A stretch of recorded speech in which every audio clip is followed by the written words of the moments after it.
গ্রামের এক ছোট ছেলে, তার নাম রঘু। বয়স 10 থেকে 12 বছর হবে। ছোটবেলায় সে তার বাবাকে হারিয়েছে, আর এখন তার মাও তাকে ছেড়ে চলে গেলেন। এতটুকু বয়সে সে বুঝতেও পারছিল না সে কি করবে, কিভাবে তার মায়ের শেষকৃত্য কাজ করবে। গ্রামের মানুষ বলাবলি করছে, এই ছেলে কি করবে এখন। গ্রামের লোকেরা দয়া করে তার মায়ের সৎকার ব্যবস্থা করলো, কিন্তু 40 দিন পর যখন শ্রাদ্ধের আয়োজন করা উঠলো, তখন সে অসহায় হয়ে পড়লো। গ্রামের পণ্ডিত মশাই বললেন, বাবা, তোমার মায়ের আত্মার শান্তির জন্য তোমাকে শ্রাদ্ধ করতে হবে। যদি দরকার হয় ভিক্ষা করে হলেও করতে হবে, এই কাজ তোমাকে করতে হবে। রঘু বুঝতে পারছিল না সে কি করবে। সে তো ছোট ছেলে, কেউ তাকে কাজেও নেবে না। তাই বাধ্য হয়ে সে গ্রামে গ্রামে ভিক্ষা চাইতে লাগলো। কেউ কেউ তাকে এক মুঠো চাল দিল, আবার কেউ সামান্য অর্থ। কিন্তু 40 জন ব্রাহ্মণকে খাওয়ানোর জন্য যা দরকার তা কিছুই জোগাড় হয়নি। একদিন সে গ্রামের ধনী ব্যক্তির দরজায় গিয়ে কাঁদতে কাঁদতে সব কথা বলল। ধনী ব্যক্তিটি তার কথা শুনে বিস্মিত হলেন। তিনি বললেন, এটা কেমন নিয়ম? এত ছোট ছেলে কিভাবে এত বড় কাজ করবে?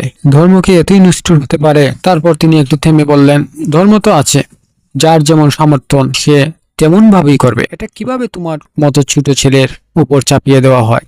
ঈশ্বর কখনো এমন কিছু চান না যা তার পক্ষে সম্ভব নয়। তারপর তিনি রঘুর মাথায় হাত দিয়ে বললেন, তুমি চিন্তা করো না, আমি তোমার মায়ের শ্রাদ্ধে সব ব্যবস্থা করব। ঈশ্বর ধর্মের নামে কোনো শিশুকে কষ্ট দেন না। ধনী ব্যক্তি নিজে পণ্ডিতদের ডেকে এনে সমস্ত আচার অনুষ্ঠান করিয়ে দিলেন। গ্রামের সবাই এই দৃশ্য দেখে অবাক হলেন।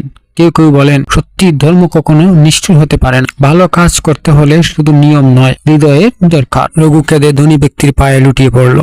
তিনি তাকে কুলে নিয়ে বললেন, তোমার মা নিশ্চিন্তে শান্তি পেয়েছে। ছেলে, তুমি এবার পড়াশোনা করো, বড় হও, একদিন তুমি অন্যের উপকারে আসবে। সেই দিন থেকে রঘু বুঝতে শিখল, ধর্ম মানে শুধু নিয়ম নয়, ধর্ম মানে ভালোবাসা, সহানুভূতি আর মানবতা।